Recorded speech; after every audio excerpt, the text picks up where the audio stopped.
What's up, everybody? I'm John Middlekauff. You know what I need you to do. Subscribe to our YouTube channel. We got content for days reacting to every NFL game all the time, every single day. Subscribe, like the videos. Let's go. I did want to do some gambling. We haven't talked much about this upcoming season in terms of odds. Obviously, we'll talk about week one and definitely the college football week one. I've already looked at that slate. I'm pretty excited about 3 or 4 of the games. But I thought some future stuff, whether it's rookie of the year, defensive player of the year, MVP, over-unders, we'll get into. But today I was looking at this is why I love to gamble. I saw a story today that just excited me. We'll get into that after we do this. But it's like, I love gambling so much. And I did this last year, and I was talked out of the Chargers. And, of course, they made the playoffs. You get them 4-1. Hell, the Broncos were like 8-1 to make the playoffs. So you can get some pretty tasty odds in August on teams if you like them either to make the playoffs or to win the division. And one team that I think is a lock, like sometimes you don't get good odds. Like for 20 years, the Patriots, you weren't getting good odds. The Chiefs play in the toughest division in football, and they're the only team out of the Ravens, Bills that have plus odds. But still, it's like the Chiefs win it every year. Their odds are plus 150 right now. The Ravens, I think, were like minus 200, and the Bills, who have won it like 6 straight years now, you got to bet like $330 to win 100. So it's like, yeah, I'm not betting on those. I do think the Houston Texans, who are clearly the best team in that division, who have won this division 2 years in a row with CJ and D'Amico as head coach and quarterback, they have a chance right there with Denver to have one of, if not the best defense in the NFL. You would think that offensively, they were clearly out of whack last year. The offensive line was terrible. The play calling was awful. That they can flip it around a little bit and just be much more cohesive, have more cohesion on offense, and just have a better ebb and flow to their play calling. Because as the season went on, you're watching, like, what is Bobby Slowick doing? And what he was doing was getting ready to get fired. And that's what happened. But I think the Houston Texans at plus 110, like, there's a few locks, right? Especially in the AFC. Like the Chiefs, let's face it, it got a little harder last year, even though they won 15 games. They're going to have a year, and they might go on a 15-year run, right? Assuming Andy's healthy and can coach, that they could have another 6-7 years of winning at a high level. One of those years, they might not win the division. It happened to the Patriots. The year Tom Brady got hurt, they still won 11 games. They lost the division. One year, you could win 12, and a team in your division wins 13. It could happen, right? To me, the Ravens, like, it's not crazy if everything went right for the Bengals and they had another incredible offensive year. Maybe they could win 12, assuming Trey comes back. Everything works right in the Steelers. The defense is unreal. You win 11, 12 games. Like, it's foreseeable. The Bills, like, no chance they don't win the division. That would be the biggest shocking probably in the league. Like, the Bills feel like a lock to win the division. I just look at the Houston Texans and I go, the Indianapolis Colts today put out that it's Anthony Richardson or Daniel Jones at quarterback. Anytime you want to be a playoff team and you have to put 2 guys with or in the middle as your starting quarterback, I'm out. Now, you guys know where I stand. I think Daniel Jones is going to end up being the starting quarterback. But, at the end of the day, they'll probably both end up playing throughout the year. I think the Colts, got some issues. The Titans, who I actually think are going to be better because defensively that's pretty solid, their quarterback situation could not have been any worse last year. Will Levis knew that he was probably about to get cut and was like, oh, yeah, cut my shoulder, because who gets surgery right before training camp? Little weird situation there. But the Titans are going to be improved just because I actually think Cam Ward's going to be a pretty solid NFL player. But they're not sniffing the division championship. And the Jags are the Jags. Like, on paper, they don't look that terrible. Travis Hunter's playing both ways. Can Liam Cohen resurrect Trevor Lawrence? Defensively, they got some pieces on the defensive line. But I just don't see how the Texans don't win this division for a third time. Plus 110, love that. I would say, speaking of the Chiefs, I've bet against them just based on, like, oh, this is the year. 2 years ago, the Ravens were going to beat them. The Niners in the playoffs. Last year, it's like, oh, this is the year the Bills take them down, right? And it hasn't happened, right? Hell, then I take them in the Super Bowl and they get blown out. One of these years, I think the Chiefs are going to be good.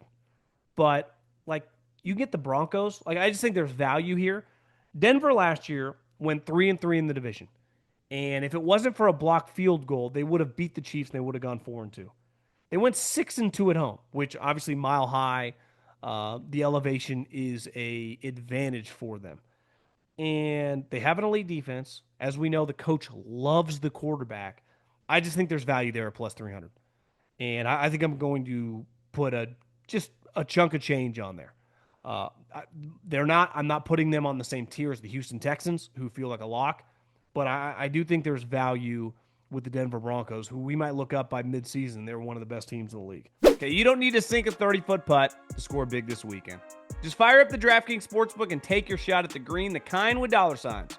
Whether you're a diehard golfer or just in for some Sunday drama, DraftKings has everything you need to make the round a little more exciting. Live bets, prop plays, odds boosts, and plenty more. You new to golf betting? It's really easy. You can take a guy to win outright. You can bet on guys to top 5, to top 10, to top 20. Got a couple names for you. Obviously, odds are subject to change. Tommy Fleetwood had some devastating heartache earlier in the season.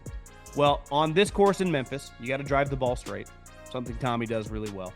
You can get him at plus 2,200 to win. You get him at plus 360 to top 5 and plus 170 to top 10.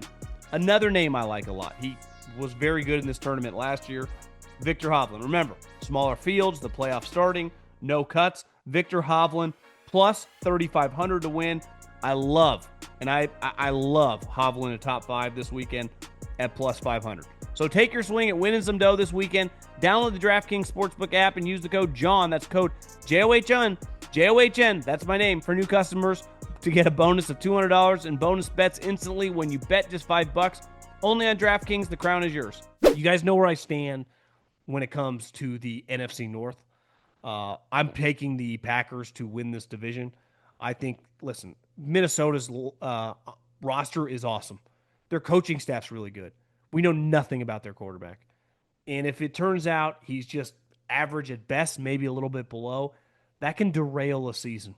Like it impacts the way you call plays. And then if he's off, it puts so much pressure on the defense to be perfect. Never forget last year, early in the season when they came out the gates swinging, they were up like 28-0 before you'd even blink. I remember 2 of their first 3 games of the season were against the Texans and the 49ers, and they just beat the shit out of them. And Darnold's making these incredible throws. He hit this bomb against the Niners. I remember they killed the Texans. Like, God, how good is this team? But a huge reason was the quarterback, right? Because when your quarterback's making plays, everything builds off that. Their defense was humming. Now, roster-wise, they're better this year than they were last year, but their quarterback threw 35 touchdowns. The Bears, I don't even know if the head coach likes the quarterback. And then the Lions, I'm not overreacting to the Hall of Fame game. I know Coward thinks the coordinator changes, right? He judged the third stringers. But, like, they do have 2 pretty big coordinator changes.